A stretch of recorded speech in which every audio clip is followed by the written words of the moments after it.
नमस्कार प्रणाम। हम खेसारी लाल यादव सबके गोड़ छुके गोड़ लगतानी। अपना देश में अजीब सिस्टम हो गई आज के डेट में, चाहे वो महाराष्ट्र होके, बिहार होके, यूपी होके, चाहे कोनो राज्य होके, मंदिर के गेट ना खोली कि रैली टाइम से निकल जाता। बताई ब्यास लोग के प्रोग्राम के परमिशन नहीं खे, लेकिन ये लोग के हल्का कह जाला बाबू नॉमिनेशन। हाँ, नॉमिनेशन टाइम से हो जाता। का सिस्टम आ गइल बा। बताई हमनी के माई के पूजा करे खातिर भी सरकार से परमिशन लेके पूजा के पड़ी। अब बताई कि खिसियाई कि ना खिसियाई करे ब्यास देवी की तो पंडाल ने खस लागे दे तो खिसियाई ना होई है कन्फ्यूज माई देखी कहीं दादा संग मतिया बमराइल जे बैठल प्रशासन। कभी मैया जिंदाबाद जिंदाबाद जिंदाबाद होई है कन्फ्यूज माई देखी कहीं दादा संग मतिया बमराइल जे बैठल प्रशासन। जब नइखे परमिशन नहीं के आसन के त कैसे छूट मिलल बा नेता लोग के भाषण के, कैसे छूट मिलल बा नेता लोग के भाषण के। कभी मैया जिंदाबाद जिंदाबाद जिंदाबाद, अरे भैया जिंदाबाद जिंदाबाद जिंदाबाद। अड़हुल फुलवा कहाँ चढ़ेगा, लाल चुनरी कहाँ चढ़ेगा।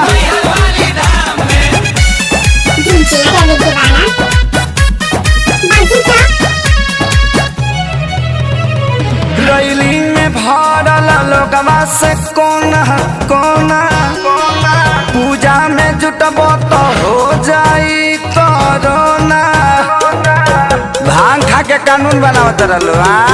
रैली में भरल लोगवा से कोना कोना, पूजा में जे जुटबो तो हो जाई कोरोना। परिभाषा होवे है तो सुशासन के, तो कैसे छूट मिलल बा नेता लोग के भाषण के, कैसे छूट मिलल बा नेता लोग के भाषण के। ताजा नारियल कहाँ चढ़ेगा, धूप अगरबत्ती कहाँ जरेगा।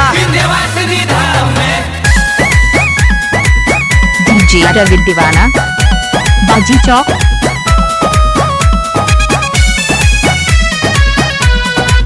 डीजे रवि दीवाना बाजी चौक।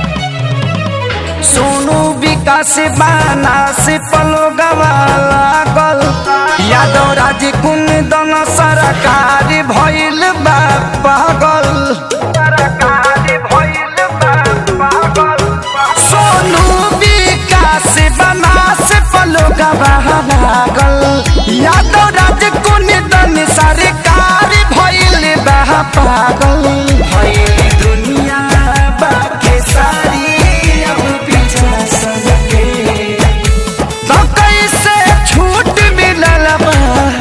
नेता लोग के भाषण के, कोई से छूट मिलल बा नेता लोग के भाषण के। जले माई के मूर्ति ना रखाई तले वोट ना दिया। जय माता दी।